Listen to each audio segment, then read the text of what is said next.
Suamiku mengusirku setelah bangkrut demi seorang janda kaya. Kamu hanya beban, dia bisa melunasi hutangku. Bentaknya sambil melempar bajuku. Aku tersenyum saat menandatangani surat cerai. Dia belum sadar bahwa seluruh aset janda kaya itu sebenarnya adalah milikku. Sebelum cerita ini dilanjutkan, jangan lupa untuk like, tinggalkan komentar kalian di bawah, dan subscribe channel Sarah Amel supaya kalian tidak ketinggalan kelanjutan kisah pembalasan dendam yang elegan ini, dan agar channel ini semakin semangat menghadirkan cerita-cerita seru lainnya. Suara benturan keras antara koper berbahan polikarbonat dengan lantai marmer memecah keheningan ruang tamu yang pengap itu. Koper tersebut terpelanting hingga terbuka, memuntahkan isinya. Pakaian-pakaian wanita, mulai dari blus berbahan katun sederhana hingga beberapa helai gaun malam yang sudah memudar warnanya, berserakan di atas lantai layaknya dedaunan kering yang dihempaskan oleh angin badai. Di tengah ruangan, berdiri seorang pria dengan wajah merah padam, dadanya naik turun dengan napas yang memburu. Dia adalah Andi, pria yang selama 7 tahun terakhir ini menyandang status sebagai suami dari Fanya Dewi. Urat-urat di leher Andi menonjol keluar, mencerminkan amarah dan rasa muak yang tidak lagi berusaha dia sembunyikan. Matanya menatap tajam ke arah wanita yang tengah bersimpuh di dekat pakaian-pakaian yang berserakan itu. Kamu hanya beban, Fanya. Beban. Bentak Andi dengan suara yang menggema hingga ke langit-langit rumah mewah yang kini sertifikatnya telah digadaikan itu. Tangan kanannya menunjuk tepat di depan wajah Fanya. Kamu pikir dengan air matamu itu, utang-utangku di bank dan rentenir bisa lunas? Tidak. Kamu sama sekali tidak memiliki keahlian apa-apa selain mengurus dapur dan menuntut uang belanja. Lihat dia. Andi mengalihkan telunjuknya ke arah sofa utama. Di sana, duduk dengan sangat anggun seorang wanita yang memancarkan aura kemewahan dari ujung rambut hingga ujung kaki.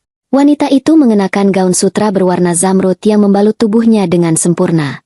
Kalung berlian melingkar di leher jenjangnya, memantulkan cahaya lampu kristal yang masih tersisa di ruang tamu tersebut. Tas tangan dari kulit buaya asli yang harganya bisa untuk membeli sebuah rumah sederhana di pinggiran kota tergeletak dengan santai di pangkuannya. Aroma parfum mahal yang pekat menguar dari tubuh wanita itu, menutupi bau apak dari rumah yang sudah berbulan-bulan tidak dirawat dengan benar. Wanita itu dikenal oleh Andi sebagai Madam Siska, seorang janda kaya raya pengusaha tambang dari Kalimantan. Namun, tidak ada satu orang pun di ruangan itu, kecuali Fanya dan seorang pria berkemeja rapi di sudut ruangan, yang tahu bahwa nama asli wanita itu adalah Greta, seorang aktris panggung teater berbakat yang disewa secara khusus untuk pementasan drama kehidupan nyata ini.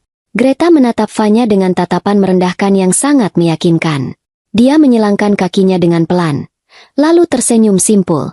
Mas Andi, sudah, jangan terlalu keras padanya. Kasihan, dia pasti terkejut melihat kenyataan bahwa dunia ini berputar. Orang yang tidak bisa beradaptasi dan tidak membawa keuntungan, tentu saja harus rela ditinggalkan. Ucap Greta dengan nada suara yang lembut namun mengiris seperti sembilu. Dia memainkan ujung kuku palsunya yang terpoles sempurna, benar-benar mendalami perannya sebagai janda arogan yang tidak tersentuh. Dari arah ruang makan, muncul seorang wanita parubaya dengan daster sutra yang berjalan tergopoh-gopoh namun dengan dagu terangkat tinggi. Dia adalah Ibu Tari, ibu kandung Andi sekaligus mertua yang selama ini selalu memandang rendah Fanya. Ibu Tari berjalan melewati Fanya begitu saja, sengaja menginjak salah satu blus Fanya yang berserakan di lantai, lalu berdiri di samping Andi sambil mengelus punggung putranya tersebut. Benar kata Siska, Andi, kamu ini laki-laki yang punya potensi besar. Bisnismu kemarin hancur itu murni karena kamu salah pilih istri, ucap Ibu Tari dengan suara melengking yang menyakitkan telinga. Mata tuanya menatap Fanya dengan penuh kebencian. Perempuan ini auranya gelap, membawa sial. Coba kamu lihat sejak menikah dengan dia. Usahamu perlahan-lahan merosot. Toh, Gusti Allah itu maha adil. Sekarang kamu dipertemukan dengan Nak Siska yang tidak hanya cantik, tapi juga mapan. Siska bisa melunasi utangmu dan membangkitkan bisnismu. Sedangkan perempuan miskin ini, buang saja ke jalanan. Fanya Dewi masih menunduk. Bahunya bergetar hebat. Dari luar, dia tampak seperti seorang istri yang hancur berkeping-keping, kehilangan pijakan hidup, dan meratapi nasibnya yang malang. Tangannya yang gemetar meraih sehelai kemeja miliknya dari lantai, meremasnya dengan kuat seolah mencari sisa-sisa kekuatan. Air mata menetes membasahi lantai marmer yang dingin. Namun, jika ada yang jeli melihat dari sudut yang sangat rendah, di balik tirai rambut hitamnya yang tergerai berantakan, bibir Fanya sama sekali tidak menyiratkan kesedihan. Tidak ada isak tangis yang benar-benar nyata. Bahunya bergetar bukan karena menahan tangis yang pecah, melainkan karena dia menahan tawa yang hampir meledak melihat betapa bodohnya suami dan mertuanya menelan mentah-mentah semua ilusi yang ada di depan mata mereka. Di sudut ruangan dekat pintu masuk, berdirilah Budi. Budi adalah seorang pengacara handal yang diperkenalkan kepada Andi oleh seorang kenalan bisnis palsu, yang sebenarnya adalah rekanan Budi sendiri. Andi mengira Budi adalah pengacara yang akan membantu memperlancar urusan perceraiannya dan mengamankan sisa asetnya, tanpa menyadari bahwa Budi adalah orang kepercayaan dan sekutu utama Fanya dalam skenario besar ini. Budi berdeham pelan, memecah ketegangan yang menguasai ruangan. Dia membuka tas kerjanya dan mengeluarkan sebuah map kulit berwarna coklat. Mohon maaf menyela situasi yang kurang nyaman ini, Bapak Andi, Ibu Fanya. Tetapi waktu terus berjalan. Dokumen kesepakatan perceraian yang Bapak Andi minta sudah saya siapkan. Semua poin sudah disesuaikan dengan permintaan Bapak, termasuk klausul bahwa Ibu Fanya tidak akan menuntut harta gonogini apapun dari sisa aset Bapak, serta pelepasan hak atas rumah ini. Andi menyeringai lebar. Dia melangkah maju dengan angkuh, merebut pena dari tangan Budi, dan menandatangani dokumen tersebut di atas meja kaca yang berdebu. Bagus. Memang dia tidak berhak mendapat sepeser pun. Semua uang yang dulu kami miliki adalah hasil keringatku. Dia hanya menumpang hidup. Andi lalu melempar dokumen itu ke hadapan Fanya hingga meluncur dan jatuh mengenai lutut wanita itu. Tanda tangani. Cepat. Aku tidak ingin melihat wajahmu lagi di rumah ini. Madam Siska sudah memesankan tiket pesawat untuk liburan kami ke Eropa, dan aku tidak mau suasana hatiku hancur hanya karena mengurusi lintah darat sepertimu. Fanya perlahan mengangkat wajahnya. Matanya memang merah, hasil dari usahanya menahan kelopak mata agar tidak berkedip selama beberapa menit sebelum pertengkaran ini dimulai. Dia menatap Andi dengan pandangan memelas. Andi, apakah 7 tahun pernikahan kita sama sekali tidak ada artinya bagimu? Apakah kamu benar-benar akan membuangku hanya karena uang? Lirih Fanya dengan suara yang sengaja dibuat serak dan bergetar. 7 tahun yang penuh kesialan. Sahut Ibu Tari dengan cepat. Matanya melotot. Cepat tanda tangani. Enduk. Jangan banyak drama. Kamu seharusnya bersyukur Andi tidak menuntut ganti rugi atas semua makanan yang sudah masuk ke perutmu selama ini. Tanpa banyak bicara lagi, Fanya mengambil pena yang tergeletak di lantai. Tangan kirinya masih meremas bajunya, sementara tangan kanannya dengan mantap membubuhkan tanda tangan di atas kertas bermaterai tersebut. Saat ujung pena itu terangkat, sebuah kelegaan yang luar biasa besar menjalar di dada Fanya. Tali belenggu yang mengikatnya dengan keluarga parasit ini akhirnya terputus secara hukum. Budi melangkah maju dan mengambil dokumen tersebut dengan hati-hati. Baik, secara hukum agama dan kesepakatan awal perdata, kalian sudah sepakat untuk berpisah. Saya akan segera mendaftarkan dokumen ini ke pengadilan agama agar putusan sah segera keluar. Ucap Budi dengan nada datar, profesional. Namun dia sempat melirik Fanya selama 1 detik. Sebuah lirikan rahasia yang bermakna. Tahap 1 selesai. Andi tertawa puas. Suara tawanya menggema memenuhi ruangan. Dia berjalan menghampiri Greta dan mencium punggung tangan wanita itu dengan penuh pemujaan. Sekarang aku sudah bebas. Sayang. Kita bisa mulai hidup baru yang jauh lebih layak. Fanya berdiri perlahan. Dia membersihkan debu dari roknya, merapikan rambutnya, lalu mulai memasukkan pakaiannya kembali ke dalam koper satu persatu dalam diam. Dia tidak lagi menangis. Wajahnya kembali datar, tenang bagai permukaan danau yang dalam. Saat dia menarik resleting kopernya, dia menoleh untuk terakhir kalinya ke arah Andi, yang sedang sibuk menyombongkan diri kepada janda kaya pujaannya. Fanya tersenyum. Sebuah senyuman tipis yang sangat dingin. Nikmatilah ilusi ini, Andi. Batin Fanya sambil melangkah keluar dari pintu utama, meninggalkan udara apa rumah itu. Kamu menukar istrimu demi seorang aktris yang kubayar per jam. Kamu belum sadar bahwa ketika tirai pertunjukan ini diturunkan, kamu tidak akan memiliki apa-apa selain debu di tanganmu. 6 bulan sebelum malam pengusiran yang penuh penghinaan itu terjadi, kehidupan Fanya terasa berjalan seperti di atas jembatan gantung yang rapuh. Angin malam yang dingin berhembus menembus celah-celah jendela rumah mereka yang terletak di kawasan Banguntapan, pinggiran Yogyakarta. Hujan deras mengguyur atap genteng, menciptakan suara bising yang menyamarkan detak jam dinding yang terus berputar. Malam itu, Andi belum pulang. Pria itu beralasan ada rapat darurat dengan kreditur untuk menyelamatkan perusahaan distribusinya yang sedang berada di ambang kebangkrutan. Fanya, dengan segala kenaifan dan kesetiaannya sebagai seorang istri, menghabiskan malam-malamnya dengan berdoa dan berusaha mencari cara untuk memotong pengeluaran rumah tangga. Dia sudah menjual sebagian besar perhiasan emas yang dibelinya sebelum menikah demi membantu menutupi biaya operasional rumah, karena Andi mengatakan bahwa seluruh uang kas mereka tertahan di bank akibat resesi ekonomi global. Fanya sedang merapikan ruang kerja Andi untuk mencari dokumen tagihan listrik yang belum dibayar ketika matanya menangkap sesuatu yang tidak biasa. Di balik rak buku kayu jati yang besar, ada satu kompartemen kecil yang sedikit terbuka karena ganjalannya tergeser. Di dalam kompartemen tersembunyi itu, terdapat sebuah brankas baja berukuran sedang. Jantung Fanya berdegup lebih kencang. Selama ini Andi selalu mengatakan bahwa dia tidak memiliki brankas di rumah dan semua dokumen penting disimpan di deposit box bank. Didorong oleh firasat buruk yang mendadak muncul dan mencekik lehernya, Fanya mencoba membuka brankas itu. Dia mencoba berbagai kombinasi, tanggal lahir Andi, tanggal pernikahan mereka, hingga tanggal lahir Ibu Tari. Gagal. Pada percobaan terakhir, dengan tangan gemetar, dia mencoba memasukkan angka yang merupakan tanggal lahir seorang selebgram wanita yang dulu pernah ketahuan saling mengirim pesan genit dengan Andi. Terdengar bunyi klik yang nyaring. Layar digital brankas berubah menjadi hijau. Pintu baja itu terbuka. Rasa mual seketika menyergap perut Fanya. Dia tidak menyangka bahwa suaminya masih terobsesi dengan hal-hal dangkal seperti itu hingga menjadikannya kata sandi brankas rahasia. Namun, apa yang dia temukan di dalam brankas tersebut jauh lebih menghancurkan daripada sekadar masalah perselingkuhan digital. Di dalam brankas itu, terdapat tumpukan map tebal berisi buku rekening, laporan mutasi bank, dan puluhan kwitansi bercap merah jambu. Fanya menarik napas panjang, duduk di lantai kayu yang dingin, dan mulai membaca dokumen-dokumen itu satu persatu di bawah temaram lampu meja. Matanya melebar saat membaca baris demi baris mutasi rekening bank atas nama Andi, namun bukan dari rekening yang selama ini Fanya ketahui. Tidak ada tanda-tanda uang tersebut digunakan untuk menyuntik dana perusahaan yang sekarat. Sebaliknya, yang terpampang nyata adalah daftar pengeluaran yang tidak masuk akal. Ada transfer ratusan juta rupiah untuk biaya keanggotaan klub golf eksklusif di Jakarta. Ada tagihan puluhan juta untuk penyewaan mobil sport mewah per akhir pekan, tagihan di klub malam VIP, serta pembelian barang-barang bermerek seperti jam tangan dan tas desainer yang tidak pernah Fanya lihat wujudnya di rumah ini. Fanya mengambil tumpukan dokumen berikutnya. Sebuah surat perjanjian utang piutang dengan nilai yang membuat napas Fanya seakan terhenti. 3 miliar rupiah. Andi meminjam uang dari sindikat lintah darat dengan bunga yang sangat mencekik.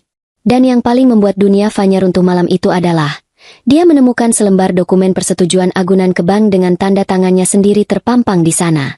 Tanda tangan itu dipalsukan. Andi telah memalsukan tanda tangan Fanya untuk menggadaikan rumah warisan orang tua Fanya yang selama ini mereka tempati. Pembohong, bisik Fanya. Suaranya nyaris tidak terdengar, tertelan oleh suara guruh yang menggelegar di luar jendela. Tangannya meremas kertas tagihan itu hingga kusut. Seluruh narasi tentang resesi ekonomi, klien yang gagal bayar, dan bisnis yang lesu adalah kebohongan yang sangat keji. Perusahaan Andi tidak bangkrut karena kondisi pasar. Perusahaan itu disedot habis-habisan oleh pemiliknya sendiri untuk mendanai gaya hidup palsu.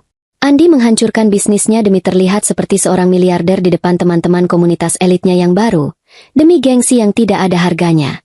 Ingatan Fanya melayang pada kejadian 1 minggu yang lalu, saat Ibu Tari datang berkunjung. Malam itu, mertuanya berteriak-teriak di dapur, memarahi Fanya karena hanya menghidangkan tumis kangkung dan tempe goreng untuk makan malam. "Kamu ini istri macam apa? Enduk?" Suami banting tulang di luar sana mencari uang sampai kepalanya mau pecah mengurus perusahaan yang sedang krisis. Dan kamu di rumah hanya bisa menghabiskan uang untuk hal-hal yang tidak jelas? Harusnya kamu itu prihatin, bisa mengatur keuangan suami, bukannya malah jadi beban. Hina Ibu Tari saat itu sambil menunjuk wajah Fanya dengan spatula. Dan Andi, yang sedang duduk santai di ruang TV, hanya dia menyeringai, membiarkan ibunya menyalahkan sang istri atas kebangkrutan yang merupakan hasil dari keserakahannya sendiri. Ternyata, selama ini Andi juga memutarbalikkan fakta kepada keluarga besarnya. Dia memfitnah Fanya sebagai istri yang boros dan tidak becus mengatur uang, menjadikan Fanya sebagai tameng hidup agar kebiasaan buruk dan utang-utang gelapnya tidak terendus oleh sang ibu. Fanya dijadikan kambing hitam atas kebodohan suaminya. Hujan di luar semakin menderas. Kilat menyambar, menerangi wajah Fanya yang kini tidak lagi memancarkan kepolosan dan kesedihan. Air matanya telah mengering sebelum sempat jatuh. Rasa sakit karena dikhianati dan ditipu mentah-mentah oleh orang yang paling dia percayai perlahan-lahan bermutasi menjadi sesuatu yang jauh lebih kuat dan berbahaya. Kemarahan yang membeku. Malam itu, di ruang kerja yang pengap tersebut, Fanya menyadari satu hal yang mutlak. Dia tidak bisa menangis dan menuntut keadilan dari seorang sosiopat narsistik seperti Andi. Menghadapi Andi dengan kemarahan atau meminta cerai saat itu juga hanya akan membuat Andi bermain sebagai korban di depan semua orang. Sementara Fanya akan diusir tanpa membawa apa-apa. Apalagi dengan adanya utang yang memakai nama dan asetnya. Fanya harus bertindak lebih cerdas. Jika suaminya menyukai permainan manipulasi dan ilusi kekayaan, maka Fanya akan memberikan ilusi yang paling sempurna yang pernah Andi lihat seumur hidupnya. Fanya menyalin semua bukti mutasi dan utang piutang tersebut dengan menggunakan ponselnya. Memotret setiap lembar dengan teliti. Dia menyusun kembali brankas itu persis seperti semula, menguncinya, dan menggeser kembali rak buku untuk menyembunyikannya.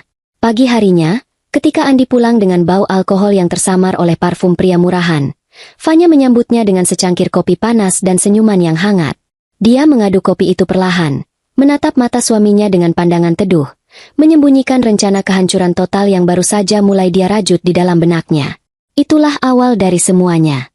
Awal mula Fanya Dewi berhenti menjadi istri yang patuh, dan berubah menjadi sutradara dari panggung kehancuran suaminya. 2 minggu berlalu sejak Fanya menemukan kenyataan pahit di dalam brankas baja milik suaminya. Udara malam di kawasan Banguntapan terasa lebih gerah dari biasanya. Seakan-akan langit sedang menahan napas sebelum menumpahkan badai. Suara jangkrik yang biasanya bersahutan dari kebun kosong di sebelah rumah kini terdengar sayup-sayup. Tertelan oleh deru mesin kipas angin tua yang berputar terseok-seok di sudut ruang tengah. Fanya duduk bersimpuh di atas karpet tipis. Tangannya sibuk melipat setumpuk pakaian yang baru saja diangkat dari jemuran. Wajahnya terlihat tenang, namun di balik ketenangan itu, otaknya bekerja bagaikan roda gigi mesin yang berputar tanpa henti, menyusun kepingan-kepingan teka-teki yang menghancurkan rumah tangganya. Pintu depan terbuka dengan kasar, menampilkan sosok Andi yang melangkah gontai. Kemeja kerjanya kusut masai, dasinya sudah dilonggarkan, dan aroma menyengat dari minuman keras murahan bercampur dengan keringat langsung memenuhi udara ruangan. Pria itu menggerutu tidak jelas, mengumpat dalam bahasa Jawa kasar tentang betapa sial nasibnya hari ini karena ada klien yang membatalkan kontrak sepihak. Padahal, Fanya tahu betul, Andi tidak memiliki klien apapun.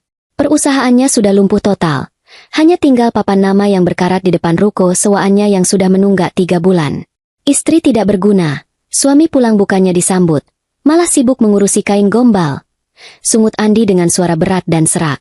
Dia melempar tas kerjanya ke sembarang arah, lalu menjatuhkan tubuhnya ke atas sofa dengan kasar. Telepon seluler miliknya terlepas dari saku celana, meluncur dan tergeletak di atas meja kaca. Fanya tidak menjawab.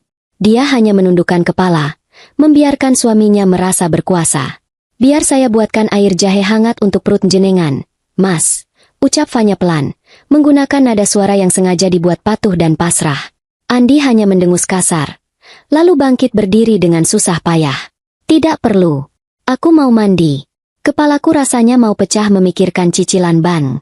Pastikan saat aku keluar nanti, kemeja putihku sudah disetrika licin. Besok pagi aku ada pertemuan penting dengan investor dari Jakarta. Perintahnya dengan angkuh, sebelum melangkah terhuyung-huyung menuju kamar mandi. Begitu suara kucuran air terdengar dari balik pintu kamar mandi, tatapan Fanya langsung tertuju pada telepon seluler Andi yang tergeletak di atas meja. Layar telepon itu tiba-tiba menyala terang, memunculkan rentetan notifikasi pesan yang masuk secara bertubi-tubi. Jantung Fanya berdetak sedikit lebih cepat. Ini adalah kesempatan yang tidak boleh disia-siakan. Andi sangat protektif terhadap telepon genggamnya, namun malam ini, alkohol telah membuat pria itu ceroboh. Dengan langkah tanpa suara yang seringan langkah kucing peliharaan, Fanya menghampiri meja kaca tersebut. Dia mengingat betul angka rahasia yang digunakan Andi untuk brankasnya, tanggal lahir seorang selebritas internet yang pernah digoda suaminya. Jemari Fanya yang lentik dan dingin menyentuh layar kaca telepon tersebut, memasukkan 6 digit angka itu dengan cepat. Layar seketika terbuka, menampilkan halaman utama yang dipenuhi berbagai macam aplikasi yang tidak lazim dimiliki oleh seorang pria beristri yang sedang mengaku bangkrut. Fanya menelusuri layar tersebut dan menemukan sebuah folder aplikasi yang disembunyikan di bawah nama palsu, kalkulator bisnis. Ketika folder itu ditekan, muncullah berbagai aplikasi kencan kelas atas dan grup obrolan rahasia. Mata Fanya memindai dengan cepat. Dia membuka salah satu aplikasi pesan berlogo pesawat kertas, dan menemukan sebuah grup eksklusif yang bernama Lingkar Sosialita Mahardika. Rasa mual kembali menyerang perut Fanya saat dia membaca pesan-pesan yang dikirimkan oleh suaminya di dalam grup tersebut maupun di dalam obrolan pribadi. Di dunia maya itu, Andi tidak menggunakan foto aslinya secara langsung, melainkan memajang foto-foto dirinya yang sedang duduk di dalam mobil mewah sewaan, memakai jam tangan mahal, dan berpose di lobi hotel bintang 5. Dalam pesan-pesannya, Andi membangun persona sebagai seorang pengusaha muda yang sedang mencari pasangan sepadan. Seorang wanita matang dan mapan yang bersedia menjalin hubungan eksklusif. Salah satu obrolan pribadi Andi dengan seorang wanita yang memakai foto profil berhiaskan berlian membuat Fanya menghentikan napasnya sejenak. "Saya ini orangnya tidak suka basa-basi, Jeng," tulis Andi dalam pesan tersebut. "Saya mencari wanita yang tahu cara menikmati hidup. Saya bisa memberikan perhatian penuh, menemani kemanapun Jeng pergi, asal Jeng bersedia mendukung bisnis saya yang sedang butuh suntikan dana segar. Kita bisa saling menguntungkan." Wanita di seberang sana membalas, "Uang bukan masalah buat saya, Mas Andi. Tapi saya butuh pria yang berkelas, yang pantas untuk digandeng ke acara kumpul-kumpul sosialitas saya. Bukan pria sembarangan yang cuma mau mengincar harta." "Jangan khawatir," balas Andi dengan cepat, lengkap dengan emotikon tersenyum. "Gaya dan penampilan adalah nama tengah saya. Saya jamin, Jeng tidak akan malu membawa saya kemana-mana." Fanya menutup mulutnya dengan sebelah tangan, berusaha meredam tawa getir yang mendadak ingin meledak dari tenggorokannya. Kebenaran yang menjijikan akhirnya telanjang bulat di depan matanya. Suaminya bukan sekadar pengusaha yang gagal dan penipu keluarga. Suaminya adalah seorang parasit yang sedang aktif mencari inang baru. Andi secara sadar menjajakan dirinya, mencari janda-janda kaya yang kesepian untuk dijadikan jalan pintas melunasi utang-utang gelapnya. Di saat itulah, sebuah pencerahan yang sangat jernih menyambar pikiran Fanya bagaikan kilat di malam gelap. Inilah dia. Inilah kelemahan fatal seorang Andi. Kelemahan terbesarnya bukanlah utang yang menumpuk, melainkan keserakahan yang membutakan mata batinnya, serta obsesi gilanya terhadap validasi status sosial. Andi sangat memuja kemewahan, dan dia akan sangat mudah ditaklukkan oleh siapa saja yang mampu memamerkan harta secara berlebihan di depan hidungnya. Logika Andi akan mati seketika jika dihadapkan pada gemerlap berlian dan lembaran uang. Fanya segera mengambil telepon selulernya sendiri dari dalam saku daster. Dengan tangan yang kini tidak lagi bergetar, melainkan bergerak dengan penuh kepastian dan ketenangan yang mematikan, dia memotret semua layar obrolan tersebut. Dia merekam semua bukti percakapan, nomor kontak, serta foto-foto palsu yang dikirimkan suaminya. Bukti-bukti ini melengkapi temuan brankas sebelumnya, merangkai sebuah profil kejahatan psikologis yang sangat sempurna. Suara kucuran air di kamar mandi tiba-tiba berhenti. Fanya dengan sigap menutup semua aplikasi, menghapus riwayat penggunaan terbaru, mengunci kembali layar telepon seluler Andi, dan meletakkannya tepat di posisi semula. Dia kemudian kembali duduk bersimpu di atas karpet, melanjutkan melipat pakaian yang tersisa dengan wajah datar tanpa ekspresi, seolah-olah tidak terjadi apa-apa. Ketika Andi keluar dari kamar mandi dengan handuk melilit pinggangnya, pria itu langsung menuju meja dan meraih telepon genggamnya, memeriksa dengan tatapan curiga. Namun, tidak ada tanda-tanda benda itu telah disentuh. Andi mendengus lega, lalu melirik istrinya yang masih menunduk. "Kemejaku jangan lupa disiapkan. Ingat, jangan sampai ada lipatan sedikit pun. Penampilan itu nomor 1. Orang miskin sepertimu tidak akan paham betapa pentingnya kesan pertama di mata orang-orang berkelas." Cibir Andi dengan nada merendahkan yang sangat khas. Fanya mengangkat wajahnya, menatap lurus ke dalam mata suaminya yang merah dan sayu. Sudut bibir Fanya tertarik sedikit, membentuk senyum yang sangat tipis dan tak terdeteksi maknanya. "Tentu, Mas. Saya akan pastikan penampilan Mas Andi besok sangat sempurna. Begitu sempurnanya, hingga orang yang melihat Mas Andi tidak akan bisa membedakan mana yang asli dan mana yang palsu." Andi mengerutkan kening, tidak memahami makna terselubung dari kalimat istrinya. Pria itu hanya mendecakkan lidah, memutar bola matanya karena malas berdebat, lalu berjalan masuk ke dalam kamar tidur dan membanting pintu dengan keras. Di ruang tengah yang remang-remang itu, Fanya membiarkan senyumnya merekah lebar. Dia tidak lagi merasa sakit hati. Rasa cinta, belas kasih, dan kesetiaannya telah menguap tidak tersisa. Dia kini memegang senjata yang paling mematikan. Suaminya sedang berburu seorang janda kaya untuk dijadikan juru selamat. Maka, Fanya, Sang istri yang selama ini selalu direndahkan dan diinjak-injak harga dirinya, akan dengan senang hati mengabulkan keinginan suaminya tersebut. Dia akan mendatangkan seorang dewi penolong palsu yang akan mengantarkan Andi menuju gerbang neraka yang paling dalam. Rencana balas dendam itu akhirnya menemukan bentuk sempurnanya. Sinar matahari pagi yang cerah menyinari sudut-sudut kota Yogyakarta, mengusir sisa-sisa awan kelabu dari malam sebelumnya. Di sebuah kedai kopi bergaya arsitektur pendopo tradisional yang tersembunyi di rimbunnya pepohonan kawasan Kaliurang, Fanya duduk dengan punggung tegak. Udara pegunungan yang sejuk tidak mampu mendinginkan isi kepalanya yang kini terbakar oleh semangat perlawanan. Di seberang meja kayu jati beralaskan taplak batik itu, duduklah seorang pria parubaya berkacamata tebal, mengenakan kemeja batik yang rapi. Pria itu adalah Budi, seorang pengacara sekaligus kawan lama almarhum ayah Fanya, yang juga berpraktik sebagai penyidik swasta untuk kasus-kasus sengketa keluarga yang rumit. Fanya meletakkan sebuah amplop tebal berwarna coklat ke atas meja, mendorongnya perlahan ke hadapan Budi. Tolong periksa semuanya, Pak Budi. Salinan mutasi rekening rahasianya, surat utang dengan rentenir, bukti pemalsuan tanda tangan saya untuk menggadaikan rumah, dan yang paling baru, tangkapan layar bukti bahwa dia secara aktif mencari perempuan kaya raya untuk ditipu demi melunasi utangnya. Budi membuka amplop tersebut, memakai kacamata bacanya, dan mulai memilah-milah lembaran kertas di dalamnya. Selama hampir 15 menit, kedai kopi itu hanya diisi oleh suara gemerisik daun yang bergesekan di luar dan suara ketukan pelan jari Budi di atas meja. Garis-garis wajah Budi semakin menegang seiring dengan bertambahnya dokumen yang dia baca. Saat dia menyelesaikan lembar terakhir, Budi melepaskan kacamatanya dan memijat pangkal hidungnya dengan kuat. Gusti Allah, Fanya, desah Budi dengan nada prihatin bercampur amarah yang tertahan. Suaranya berat dan penuh simpati. Bapak tahu suamimu itu orangnya memang sombong dan suka pamer. Tapi Bapak tidak menyangka kelakuannya sebusuk ini. Memalsukan tanda tangan untuk agunan ban? Ini sudah masuk ranah pidana berat. Endu, kita bisa langsung melaporkan dia ke kepolisian dan menjebloskannya ke penjara hari ini juga. Kamu bisa langsung menuntut cerai dengan alasan yang sangat kuat. Fanya menyesap kopi hitamnya perlahan, membiarkan rasa pahit mengalir di kerongkongannya. Dia meletakkan cangkir itu kembali ke atas cawan keramik. Penjara terlalu mewah untuk orang seperti Andi, Pak Budi. Jika saya hanya memenjarakannya, dia akan tetap menjadi martir di mata ibunya dan keluarganya. Dia akan berkata bahwa bisnisnya dijegal, dan saya adalah istri durhaka yang tega memenjarakan suami sendiri di saat sedang susah. Mertua saya akan terus meneror hidup saya. Dan jangan lupakan utang 3 miliar pada rentenir itu. Meskipun rumah atas nama saya digadaikan secara sepihak, para lintah darat itu akan tetap memburu siapa saja yang menjadi bagian dari keluarganya. Budi mencondongkan tubuhnya ke depan, menautkan jemarinya di atas meja. Lalu, apa yang ada di dalam pikiranmu, Endu?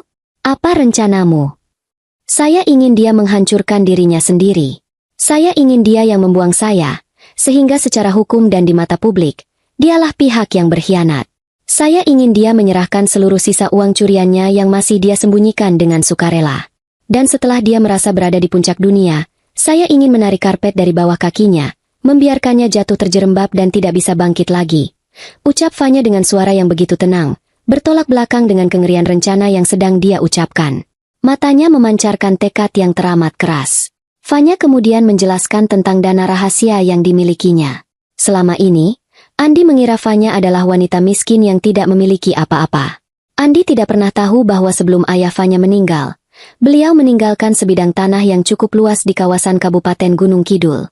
Tanah itu telah Fanya jual beberapa tahun lalu, dan uangnya disimpan di dalam rekening koperasi simpan pinjam di bawah nama samaran, jauh dari jangkauan sistem bank konvensional yang bisa dilacak suaminya. Dana tersebut lebih dari cukup untuk membiayai operasi balas dendam ini. Saya butuh Bapak mencarikan seorang aktris.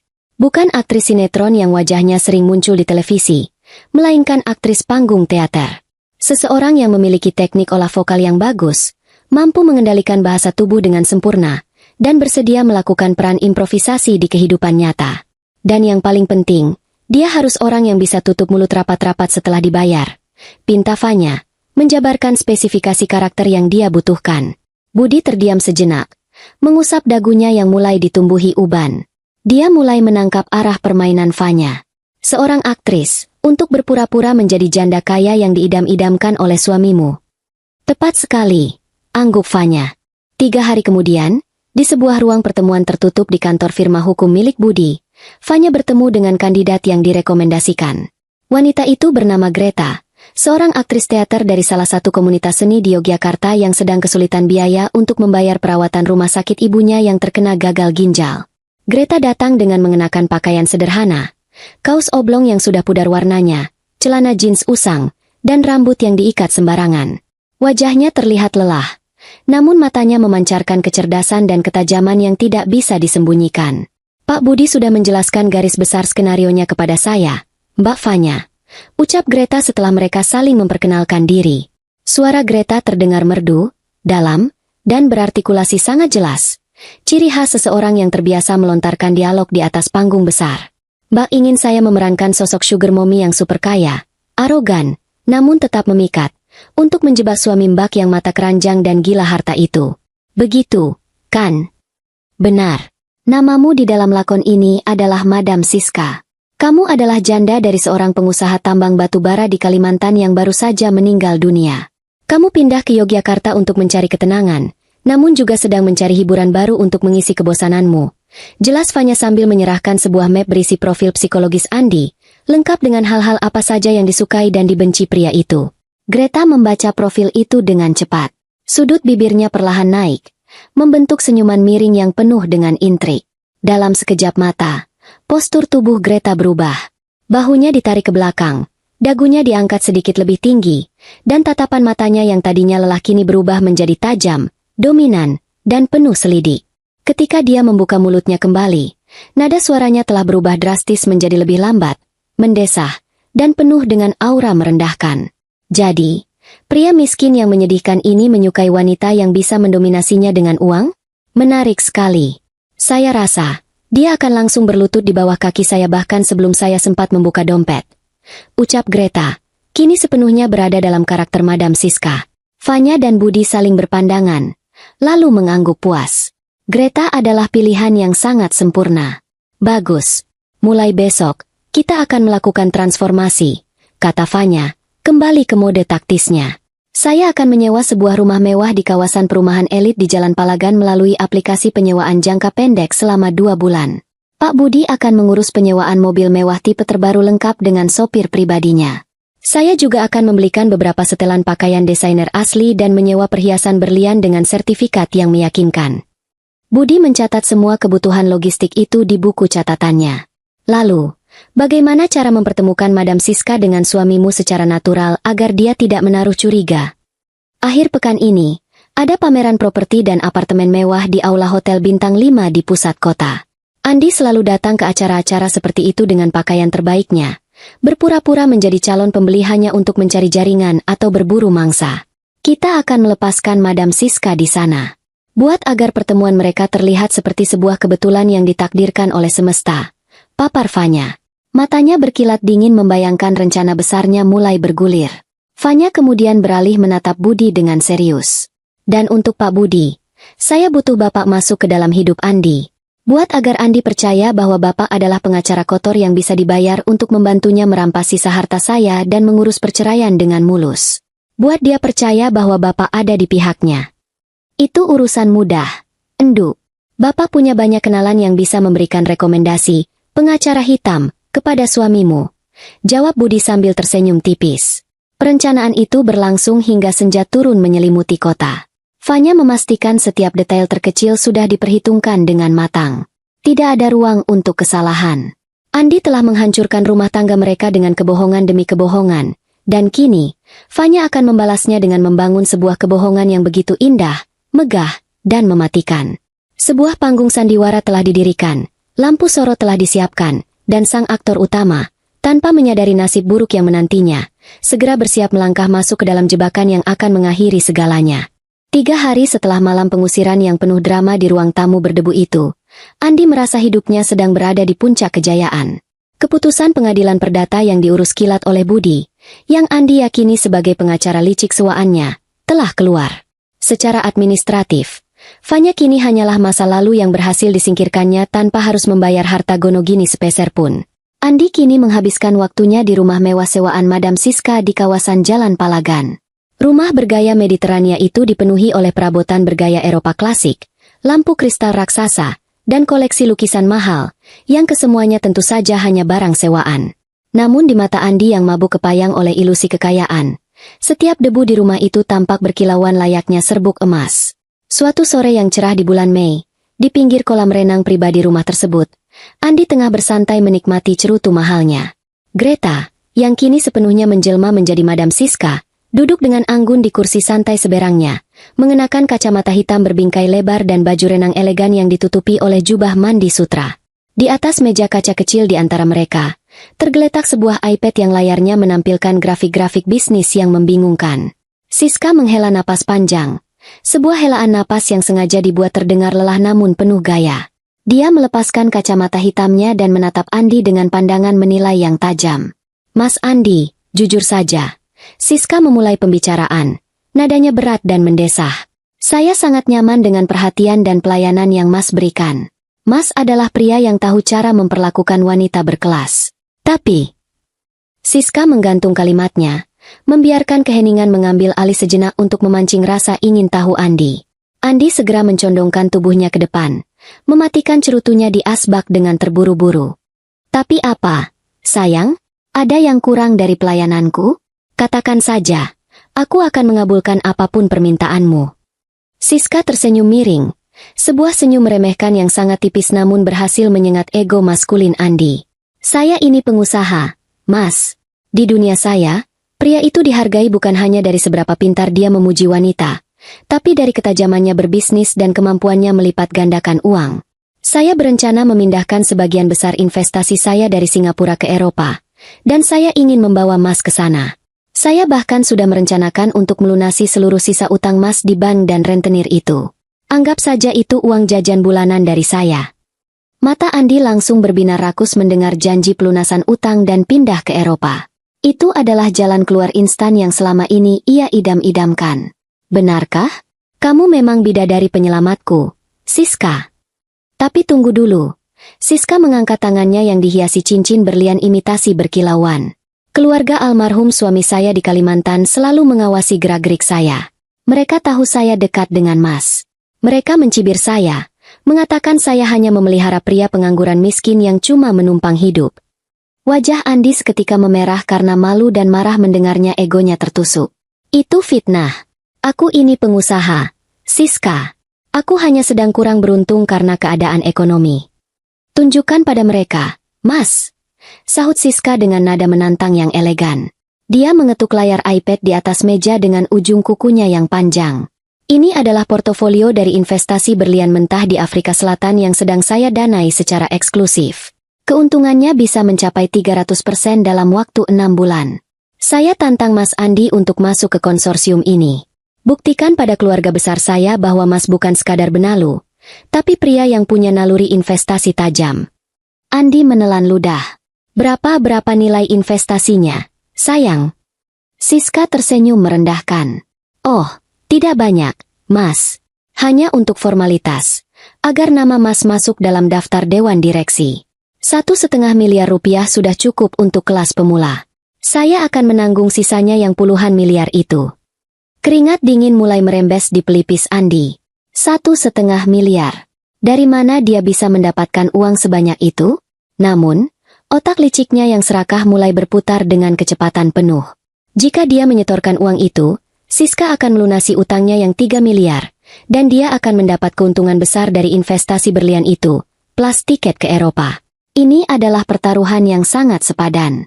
Masalahnya, sayang seluruh aset kas saya sedang terkunci di proyek-proyek lama. Kilah Andi, mencoba mempertahankan harga dirinya. Siska menghela napas panjang, lalu perlahan bangkit berdiri. Dia mengikat tali jubah mandinya dengan elegan. "Sayang sekali, Mas. Sepertinya keluarga almarhum suami saya benar. Mas memang tidak punya kapasitas yang saya harapkan. Mungkin, saya harus mencari pria lain yang lebih sepadan untuk mendampingi saya ke Eropa bulan depan. Saya kecewa." "Tunggu, Siska, tunggu." Andi berseru panik, langsung berdiri dan meraih tangan Siska. Rasa takut kehilangan janda kaya raya di depannya ini sepenuhnya melumpuhkan logika akal sehatnya. "Aku bisa. Aku punya 1,5 miliar itu. Beri aku waktu 2 hari untuk mencairkan aset pribadiku. Aku akan membuktikan bahwa aku pantas mendampingimu. Siska menoleh pelan, menatap Andi dari balik bulu mata palsunya yang lentik. Dia tersenyum lembut, senyuman yang penuh racun. Bagus. Saya tunggu bukti transfernya lusa. Jangan buat saya malu, Mas Andi. Begitu Siska masuk ke dalam rumah, Andi langsung terduduk lemas di kursinya. Dia mengusap wajahnya dengan kasar. Dia harus mendapatkan uang itu. Tidak ada jalan lain. Sore itu juga, Andi meluncur ke rumah ibunya di Banguntapan. Dia menggedor pintu dengan terburu-buru. Begitu Ibu Tari membuka pintu, Andi langsung mengutarakan niatnya. Ibu, kita harus menggadaikan sertifikat tanah warisan Ibu di Sleman. Sekarang juga. Desak Andi tanpa basa-basi. Ibu Tari terbelalak kaget. Gadaikan? Untuk apa? Andi, bukankah rumah yang kamu tempati dengan perempuan pembawa sial itu sudah kamu jaminkan? Ini kesempatan emas, Bu. Andi menjelaskan dengan berapi-api, menceritakan tentang tantangan investasi dari Siska dan janji pelunasan utang serta kepindahan ke Eropa. Ini ujian dari Siska, Bu. Kalau Andi lolos ujian ini, hidup kita akan berubah 180 derajat. Kita akan kaya raya, Bu. Siska akan memberikan segalanya. Mata tua Ibu Tari yang materialistis seketika ikut berbinar terang. Keserakahan putranya rupanya diwariskan dari sang ibu. Tanpa pikir panjang, dia menyetujui rencana gila tersebut. Keesokan harinya, Andi mencairkan sisa simpanan rahasia yang ia sembunyikan selama ini, uang hasil penggelapan perusahaan yang selama ini ia tuduhkan pada Fanya. Namun, jumlahnya masih jauh dari cukup. Dengan bantuan Ibu Tari, mereka menggadaikan sertifikat tanah satu-satunya milik keluarga kerentenir yang sama dengan bunga yang tidak masuk akal, hanya demi pencairan dana superkilat hari itu juga. Siang itu, pada tanggal 10 Mei, Andi menatap layar ponselnya di ruang tamu rumah sewaan Siska. Tangannya sedikit gemetar saat dia menekan tombol konfirmasi transfer. Uang sebesar 1,5 miliar rupiah, seluruh sisa hartanya, simpanan rahasianya, dan hasil gadai tanah ibunya, berpindah ke rekening atas nama PT Intan Permata Nusantara, sebuah perusahaan cangkang yang didirikan Budi seminggu yang lalu secara khusus atas instruksi Fanya. Siska, yang berdiri di belakang Andi sambil memijat bahu pria itu dengan lembut, tersenyum penuh kemenangan saat melihat notifikasi transfer berhasil. Mas Andi memang pria yang luar biasa, puji Siska, mengecup pipi Andi sekilas. Malam ini kita rayakan, ya? Saya akan menyiapkan makan malam spesial untuk calon direktur baru saya. Andi tertawa bangga, merasa seolah dirinya adalah raja dunia. Dia tidak sadar bahwa ciuman di pipinya itu adalah ciuman kematian, dan uang 1,5 miliar miliknya kini telah bersarang dengan aman di rekening pribadi mantan istri yang baru saja diusirnya. Tahap pertama dari jebakan mematikan Fanya telah tertutup dengan suara klik yang sangat memuaskan. 3 hari setelah Andi melakukan transfer yang ia yakini sebagai tiket emas menuju surga kemewahan di Eropa, dunia pria itu mulai menunjukkan retakan-retakan kecil yang mengerikan. Pagi itu, Andi bangun dengan perasaan segar di kamar apartemen kecil yang ia sewa sementara menunggu keberangkatannya ke Eropa bersama Siska. Dia meraih ponselnya, berniat mengirimkan pesan mesra kepada sang pujaan hati. Namun, nomor Siska tidak aktif. Terdengar suara operator mekanis yang monoton. Nomor yang Anda tuju sedang tidak aktif atau berada di luar jangkauan. Awalnya, Andi tidak curiga. Dia berasumsi Siska sedang sibuk mengurus visa atau sedang berada dalam penerbangan bisnis. Siang harinya, Andi memutuskan untuk mendatangi rumah mewah di Jalan Palagan tersebut dengan membawa seikat bunga mawar merah besar untuk memberi kejutan. Setibanya di sana, Andi mematung. Pagar besi tempa yang biasanya tertutup rapat kini terbuka lebar. Tidak ada mobil mewah terparkir di halaman. Yang ada hanyalah sebuah mobil bak terbuka bertuliskan, jasa pindah rumah, dan beberapa orang berpakaian kerja yang sedang mengangkut perabotan keluar dari rumah. Jantung Andi berpacu 2 kali lebih cepat. Dia berlari masuk melintasi halaman dan mendapati ruang tamu rumah itu sudah kosong melompong. Tidak ada lampu kristal, tidak ada lukisan mahal, dan sama sekali tidak ada jejak keberadaan Siska. Hei, apa-apaan ini? Bentak Andi kepada salah satu pekerja yang sedang menggulung karpet. Di mana nyonya rumah ini? Di mana nyonya Siska? Pekerja itu menatap Andi dengan bingung. Nyonya Siska siapa? Pak, kami ini dari agen properti. Rumah ini baru saja selesai masa sewanya kemarin sore oleh seorang ibu-ibu dari Jakarta. Jadi kami sedang menarik semua perabotan sewaan yang beliau pesan. Sewa. Suara Andi melengking tinggi. nyaris seperti jeritan tertahan. Kepalanya mendadak pening. Pandangannya berkunang-kunang. Bohong. Rumah ini milik janda pengusaha tambang dari Kalimantan. Di mana dia? Tepat pada saat itu, seorang wanita muda berpakaian rapi yang merupakan perwakilan agen properti menghampiri mereka. Maaf, Bapak ini siapa ya? Penyewa rumah ini bernama Ibu Fanya Dewi. Beliau menyewa rumah ini secara full furnished selama 1 bulan, dan masa sewanya sudah habis kemarin. Fanya Dewi. Nama itu menghantam ulu hati Andi layaknya palu godam seberat tontonan. Kaki Andi mendadak kehilangan kekuatan hingga ia terhuyung mundur dan menabrak pilar teras. Bunga mawar di tangannya jatuh berserakan ke lantai marmer kotor.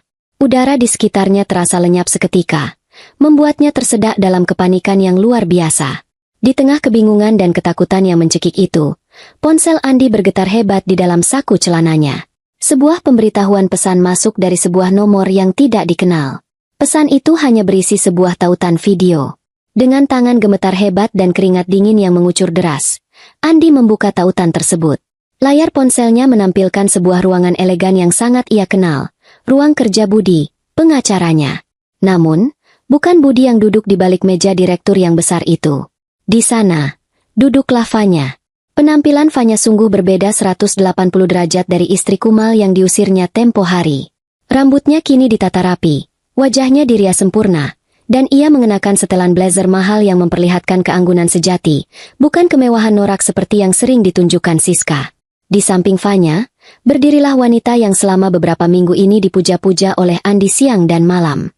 Wanita itu mengenakan kaos oblong sederhana dan celana jeans usang, wajahnya bersih dari riasan tebal, dan rambutnya diikat asal-asalan. Namun, senyum miring meremehkan yang terukir di bibirnya adalah senyum yang sama persis dengan yang selalu ditunjukkan oleh Madam Siska. "Halo, Mas Andi," sapa Fanya dari dalam video. Suaranya tenang, dingin, dan memancarkan otoritas mutlak. "Perkenalkan, ini adalah Nona Greta. Dia adalah aktris teater berbakat yang sudah bekerja sangat keras untuk memerankan tokoh hayalan bernama Madam Siska yang selama ini kamu damba-dambakan." Greta melambaikan tangan ke arah kamera sambil tertawa kecil. "Maaf ya, Mas. Akting menangis Mbak Fanya di ruang tamu waktu itu jauh lebih bagus dari akting investasi saya. Oh, dan tentang tantangan investasi 1,5 miliar itu? Ide yang sangat cemerlang." Wajah Andi pias sepucat mayat. Dia tidak bisa bernapas. Seluruh tubuhnya mati rasa. Fanya mencondongkan tubuhnya ke depan, menatap lurus ke arah lensa kamera, seolah menembus langsung ke dasar jiwa Andi yang paling kelam. "Kamu pikir kamu pintar, Mas? Kamu pikir dengan memalsukan tanda tanganku, menguras aset bersamaku, dan memfitnahku di depan ibumu, kamu bisa melenggang pergi begitu saja demi perempuan kaya yang bisa menyelesaikan semua masalahmu yang busuk itu?" Fanya mengangkat segepok dokumen ke depan kamera. "Ini adalah mutasi rekening aslimu. Ini adalah surat utang aslimu kepada rentenir. Dan ini adalah bukti transfer 1,5 miliar rupiah yang dengan sukarela kamu kirimkan ke rekening perusahaan milikku. Uang yang kamu dapatkan dengan memeras keringatku, menggadaikan rumahku, dan menjual tanah ibumu sendiri." Fanya meletakkan dokumen itu kembali ke meja, lalu tersenyum, senyum yang sangat mematikan, senyuman seorang pemenang sejati. "Uang itu sekarang resmi menjadi milikku, sebagai ganti rugi atas semua kerugian material dan psikologis yang kamu timbulkan selama 7 tahun pernikahan kita. Kamu membuangku karena aku tidak punya apa-apa, Mas Andi. Tapi nyatanya, kamulah yang kini telanjang bulat dan tidak memiliki 1 sen pun untuk menyambung hidup." Layar video kemudian menggelap perlahan, dan kalimat terakhir Fanya mengudara, membekukan darah di nadi Andi. "Oh, omong-omong, Budi titip salam. Dia bilang, surat cerai yang kamu tanda tangani kemarin adalah dokumen paling jujur yang pernah dia proses seumur hidupnya. Selamat menikmati sisa hidupmu di dasar jurang, Andi." Ponsel terlepas dari genggaman Andi, jatuh menghantam lantai marmer hingga layarnya retak 1000. Realitas akhirnya menghantamnya dengan kekuatan penuh. Tidak ada Madam Siska. Tidak ada investasi berlian. Tidak ada tiket ke Eropa. Budi, sang pengacara kebanggaannya, ternyata adalah sekutu Fanya. Dan uang 1,5 miliar, yang merupakan nyawa terakhirnya, kini lenyap tak bersisa. Andi jatuh terduduk di teras rumah yang sudah kosong itu, meraung seperti binatang terluka. Ambisinya untuk menjadi kaya raya dalam semalam telah membawanya masuk ke dalam mesin penggiling daging yang dioperasikan oleh mantan istrinya sendiri. Dan kehancuran ini baru saja dimulai. Panas terik matahari hari Minggu, tanggal 10 Mei tahun 2026, memanggang aspal jalanan kota Yogyakarta tanpa ampun, tetapi Andi merasa tubuhnya membeku seperti disiram air es dari ujung kepala hingga ujung kaki. Setelah setengah jam meratapi nasibnya di rumah sewaan kosong di kawasan Jalan Palagan, sisa-sisa tenaga yang ia miliki memaksanya untuk bangkit. Ia menghentikan sebuah taksi yang kebetulan melintas. Karena bahkan untuk menyewa mobil pengacara pun ia sudah tidak memiliki sepeser uang di dalam dompetnya. Sepanjang perjalanan menuju kawasan Banguntapan, dada Andi terasa sesak, seolah-olah ada bongkahan batu besar yang menekan paru-parunya. Pikirannya kacau balau, berputar-putar mencari jalan keluar dari labirin kehancuran yang ia bangun dengan tangannya sendiri. Taksi berhenti di ujung gang rumah Ibu Tari. Begitu kaki Andi menginjak tanah berdebu di kawasan perumahan tersebut, pemandangan yang menyambutnya sukses membuat lututnya kembali lemas. Di depan rumah bercat hijau kusam milik ibunya itu, telah berkumpul belasan orang. Para tetangga berkerumun dengan wajah penuh rasa ingin tahu, saling berbisik sambil menunjuk-nunjuk ke arah teras rumah. Di halaman depan, terparkir 2 buah mobil bak terbuka dan beberapa sepeda motor besar. 4 orang pria berbadan tegap, berkulit gelap, dan berwajah sangar tampak berdiri berkaca pinggang di depan pintu utama yang terbuka lebar. Andi berlari tertatih-tatih membelah kerumunan tetangga. Telinganya menangkap sayup-sayup suara tangisan histeris yang sangat ia kenal. "Tolong, bapak-bapak, jangan ambil televisi dan kulkas saya. Ini rumah saya. Kalian tidak berhak sembarangan masuk dan merampas barang-barang di dalam rumah saya." Jeritan Ibu Tari memecah udara siang yang gerah itu. Wanita parubaya tersebut terduduk di lantai teras, memegangi kaki salah satu pria berwajah sangar yang sedang memerintahkan anak buahnya untuk mengangkat perabotan dari dalam rumah. "Lepaskan, Ibu!" bentak pria itu kasar, menepis tangan Ibu Tari hingga wanita itu terguling ke lantai. Anak ibu yang bernama Andi itu sudah menggadaikan sertifikat tanah dan rumah ini kepada bos kami dengan janji pelunasan kilat kemarin sore. Uangnya sudah cair 1,5 miliar rupiah, tetapi bunga dan pokok utang lamanya yang 3 miliar belum juga dibayar. Karena utangnya sudah jatuh tempo dan tidak ada iktikat baik, rumah ini resmi kami sita hari ini juga. Silakan Ibu angkat kaki dari sini sekarang juga. "Ibu!" teriak Andi panik. Ia menerobos masuk ke halaman dan langsung berlutut di samping ibunya yang meratap histeris. Wajah Ibu Tari basah oleh air mata dan keringat. Daster sutranya kotor terkena debu lantai. Melihat kedatangan Andi, pria berbadan tegap itu langsung mencengkeram kerah kemeja Andi dan menariknya hingga pria malang itu berdiri paksa. "Oh, ini dia tikus pengecutnya. Mana uang bos saya? Heh? Kamu pikir kamu bisa meminjam uang miliaran rupiah lalu kabur begitu saja? Mana janda kaya dari Kalimantan yang kamu sombongkan itu? Hah? Tolong beri saya waktu. Bapak, tolong!" Andi memohon. Air matanya kini ikut tumpah. Hilang sudah semua arogansi dan kesombongan yang selama ini melekat pada dirinya. Di hadapan para rentenir yang tidak mengenal belas kasihan, Andi hanyalah seekor cacing tanah yang tidak berdaya. "Saya ditipu. Perempuan itu menipu saya. Uang 1,5 miliar rupiah itu sudah dibawa lari oleh mantan istri saya. Saya tidak punya uang lagi. Saya benar-benar hancur." Alasan busuk. Pria itu meludah ke tanah, tepat di samping sepatu Andi. "Bos kami tidak mau tahu urusan rumah tanggamu. Yang kami tahu, nama kamu ada di surat utang, dan sertifikat rumah ini ada di tangan kami. Kalau kamu tidak bisa membayar hari ini juga, kamu dan ibumu harus keluar dari rumah ini hanya dengan pakaian yang menempel di badan." Para tetangga yang menonton dari luar pagar mulai bersorak dan mencibir. Selama ini, Ibu Tari dikenal sebagai warga yang sombong, sering memamerkan kekayaan anaknya dan merendahkan tetangga yang kurang mampu. Kini, roda nasib berputar dengan sangat cepat di depan mata mereka. Oalah, pantas saja kemarin sombongnya selangit bilang anaknya mau pindah ke Eropa sama janda kaya raya. Ternyata hasil utang sana-sini toh. Celetuk salah seorang ibu-ibu berdaster merah di balik pagar. Kasihan menantunya yang dulu, Sifanya. Sering dimarahi dan dituduh boros, padahal anak lelakinya yang banyak tingkah dan tukang tipu. Sahut tetangga lainnya dengan nada mencemooh yang sengaja dikeraskan agar terdengar oleh Ibu Tari. Mendengar cibiran itu, Ibu Tari semakin histeris. Ia memukuli dada Andi dengan kedua tangannya yang keriput. "Anak bodoh, anak tidak berguna. Kemana uang 1,5 miliar rupiah itu, Andi? Kamu bilang perempuan bernama Siska itu akan membuat kita kaya raya. Kenapa malah rumah pusaka bapakmu yang disita?" "Jawab, Andi." Piki, Le.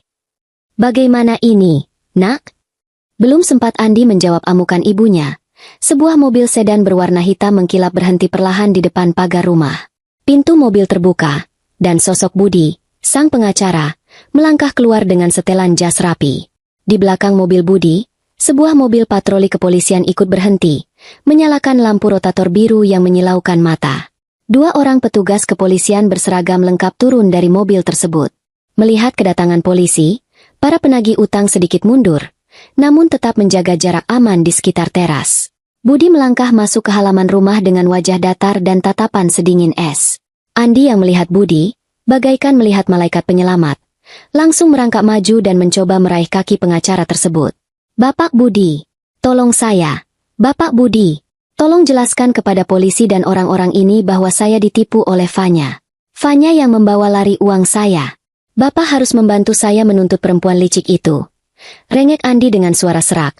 Wajahnya dipenuhi air mata dan ingus. Budi menatap pria di bawah kakinya dengan pandangan jijik yang tidak ditutup-tutupi. Ia mundur selangkah, menghindari sentuhan tangan Andi yang kotor. Saudara Andi, ucap Budi dengan suara lantang dan resmi, memastikan seluruh tetangga yang berkerumun dapat mendengar ucapannya dengan jelas. Kedatangan saya ke sini bukan sebagai pengacara Anda. Saya tidak pernah menjadi pengacara Anda. Saya adalah kuasa hukum dari Ibu Fanya Dewi.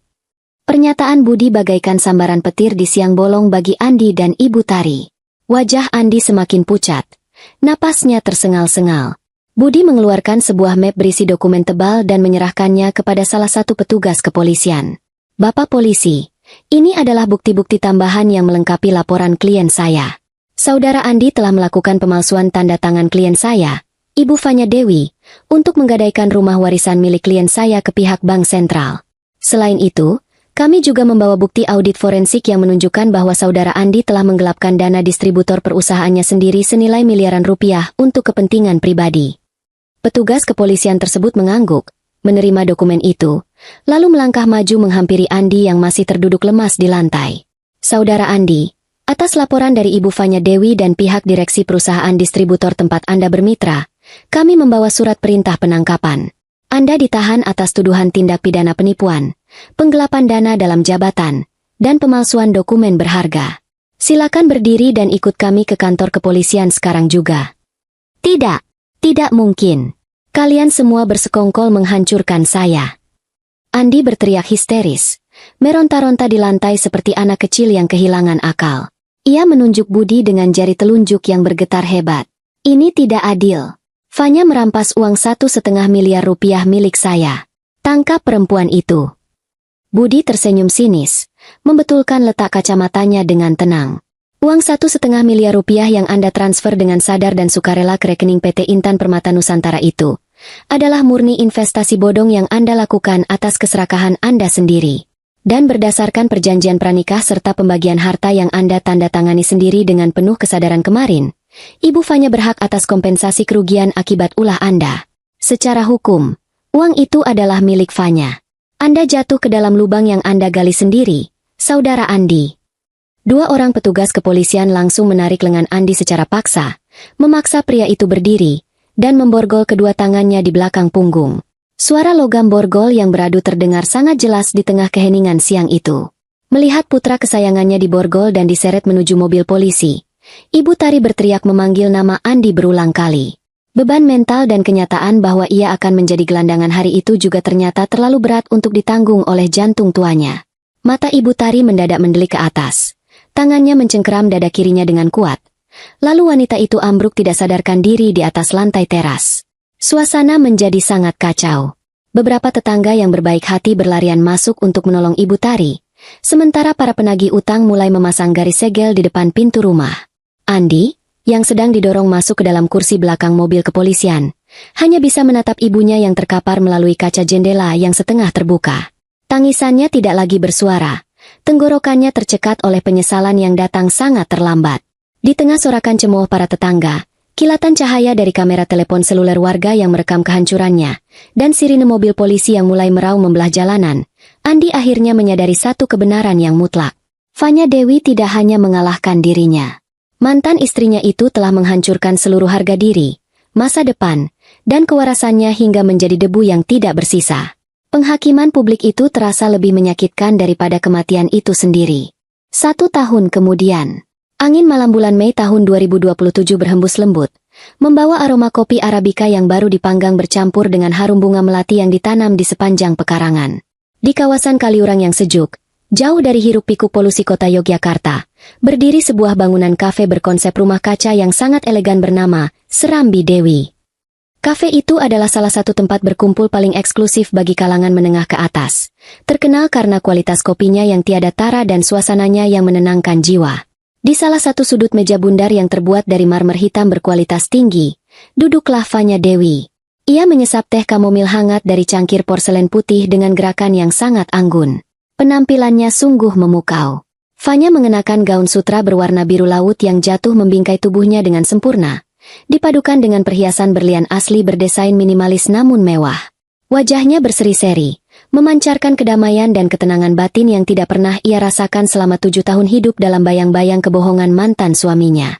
Di seberang mejanya, duduk Budi, sang pengacara yang kini telah menjadi penasihat hukum tetap untuk semua bisnis yang dikelola Fanya. Budi meletakkan laporan keuangan bulanan di atas meja sambil tersenyum lebar.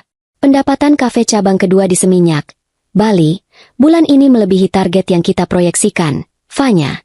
Dan panti asuhan yang kamu donaturi di Gunung Kidul juga sudah selesai direnovasi bangunan utamanya. Lapor Budi dengan nada bangga. Fanya menganggukkan kepalanya pelan, menyunggingkan senyuman yang tulus. Terima kasih, Bapak Budi. Semua ini tidak akan mungkin terjadi tanpa bantuan Bapak di masa-masa tersulit saya dulu. Uang yang berhasil kita ambil kembali dari Andi benar-benar menjadi fondasi yang kokoh untuk membangun kehidupan saya yang baru. Kamu pantas mendapatkannya. Enduk. Kamu perempuan yang cerdas dan kuat, balas Budi, menyesap kopi hitamnya. Oh ya, apakah malam ini kamu akan datang ke gedung kesenian kota? Kudengar Greta menjadi pemeran utama dalam lakon teater tragedi Yunani malam ini. Spanduk wajahnya ada di mana-mana. Mata Fanya berbinar antusias. Tentu saja saya akan datang, Bapak. Saya adalah sponsor utama pertunjukan tersebut, meskipun saya meminta nama saya dirahasiakan. Greta berhak mendapatkan panggung yang besar atas bakat aktingnya yang luar biasa. Dia adalah pahlawan tanpa tanda jasa dalam cerita hidup saya. Fanya menatap keluar jendela kaca kafenya, melihat deretan mobil mewah milik para pelanggannya yang terparkir rapi di halaman. Hidupnya kini benar-benar damai. Ia memiliki kekayaan yang ia kelola dengan jujur, lingkaran pertemanan yang tulus, dan yang paling penting, kebebasan mutlak dari manusia beracun bernama Andi. Pembalasan dendam terbaik, seperti yang selalu ia yakini, bukanlah dengan mengotori tangannya sendiri, melainkan dengan hidup jauh lebih sukses dan bahagia daripada orang yang pernah menyakitinya. Sementara itu, di sudut kota yang lain, realitas menyajikan pemandangan yang bertolak belakang bagaikan langit dan kerak bumi. Di terminal penumpang Giwangan yang selalu dipenuhi oleh asap knalpot bus antar kota, bau keringat menyengat, dan tumpukan sampah yang membusuk di sudut-sudut jalan, seorang pria parubaya bertubuh kurus kering sedang menyapu aspal jalanan dengan sapu lidi yang sudah usang. Pria itu mengenakan seragam petugas kebersihan berwarna oranye yang kumal, kebesaran, dan bernoda oli di sana-sini.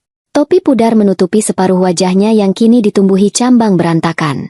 Kulitnya yang dulu selalu dirawat dengan krim wajah mahal, kini terbakar matahari menjadi gelap dan kasar. Pria itu adalah Andi. Setelah mendekam di dalam penjara selama 8 bulan akibat kasus penipuan dan penggelapan dana, hukumannya diperingan karena ia menyerahkan seluruh sisa aset kecilnya dan menyatakan bangkrut total. Andi akhirnya dibebaskan bersyarat. Namun, kebebasan itu bukanlah sebuah anugerah, melainkan awal dari neraka dunia yang sesungguhnya. Tanpa selembar ijazah yang bisa diandalkan, tanpa modal sepeser pun, dan dengan rekam jejak kriminal yang membuat semua perusahaan menolak lamaran kerjanya, Andi terpaksa menerima pekerjaan kasar apa saja demi menyambung hidup. Hei, Andi, kamu menyapu yang benar sedikit. Bisa tidak? Sampah plastik di dekat ban bus itu masih berserakan. Kalau kerjamu malas-malasan terus, potong gajimu hari ini. Bentak seorang mandor terminal yang berbadan gempal, menunjuk-nunjuk Andi dengan tongkat kayunya. Andi menelan ludah yang terasa sepahit empedu, menundukkan kepalanya dalam-dalam, dan segera bergegas membersihkan sampah yang ditunjuk tanpa berani melawan. Baik, Bapak Mandor. Saya minta maaf, Bapak. Jawab Andi dengan suara parau yang menyedihkan. Dulu, ia adalah pria yang arogan, yang selalu menganggap dirinya lebih tinggi dari siapapun.